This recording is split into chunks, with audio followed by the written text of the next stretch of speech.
এটি আমাদের জাতির মুক্তির, আমাদের সম্মানের, আমাদের মর্যাদার। আসসালামু আলাইকুম ওয়া রাহমাতুল্লাহ। প্রিয় উপস্থিতি, আজকের এই মানববন্ধন প্রোগ্রামের সম্মানিত সভাপতি, সিলেট এমটিএফ ওয়ার্ডের সম্মানিত সভাপতি, কেন্দ্রীয় এমটিএফ এর সম্মানিত সহসভাপতি আলামিন ভাই এবং উপস্থিত এই সিলেট এমটিএফ এর নেতৃবৃন্দ এবং সহকর্মী এবং উপস্থিত শিক্ষক মণ্ডলী এবং সংবাদকর্মী ভাইয়েরা, আসসালামু আলাইকুম ওয়া রাহমাতুল্লাহ। প্রিয় উপস্থিতি, আমরা এখানে উপস্থিত হয়েছি আমাদের জাতির মেডিকেল টেকনোলজিস্টদের 10ম গেট বাস্তবায়নের দাবিতে আজকের এই মানববন্ধন। আমাদের এই মানববন্ধন 10ম গেট বাস্তবায়নের দাবিতে। এই 10ম গেট শুধু আমাদের দাবি নয়, এটি আমাদের শুধু স্পেস স্কেল নয়, এটি আমাদের শুধু গেট নয়, এটি আমাদের জাতির মুক্তির, আমাদের সম্মানের, আমাদের মর্যাদার।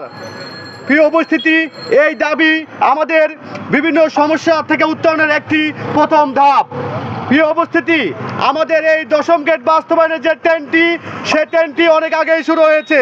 গত কয়েক বছর থেকে আমাদের জাতীয় নেতৃত্ববৃন্দ, প্রিয় আব্দুল সামাদ ভাই, প্রিয় সোহেল দাদা ভাই, প্রিয় রিপন শিকদার ভাই অনেক অক্লান্ত পরিশ্রম করে আমাদের এই দাবি চালিয়ে যাচ্ছেন।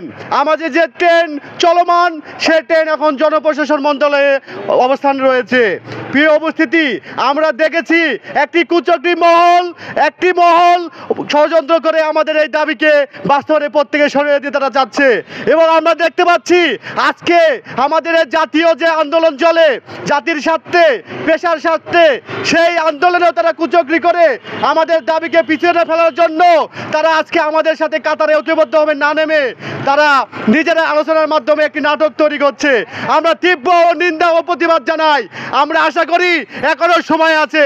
জাতির এই কান্তি নংলে, জাতির এই দাবি বাস্তবায়নের পথে আপনারা আমাদের মাঝে, আমাদের রাজপথে নেমে আসুন, আমাদের সাথে ঐক্যবদ্ধ হন, নাহলে সময় আসলে পালানোর পথ পাবেন না। এবং সরকারের উচ্চতরের দায়িত্বশীলকে বলতে চাই, আমাদের এই দাবি প্রাণের দাবি। আমরা নিরপেক্ষভাবে আন্দোলন করতে চাই, আমরা কোনো কঠোর আন্দোলনে যেতে চাই না। আমাদের নেতৃবৃন্দকে বলতে চাই, আমরা কর্মবিরতি দরকার হলে দেন আপনারা। আমাদের সিলেটের পক্ষ থেকে আমরা সর্বস্তরে আন্দোলন করতে আমরা ইচ্ছুক আছি। এ বলে আমার বক্তব্য শেষ করছিলাম। আসসালামু আলাইকুম ওয়া রাহমাতুল্লাহি ওয়া বারাকাতুহু।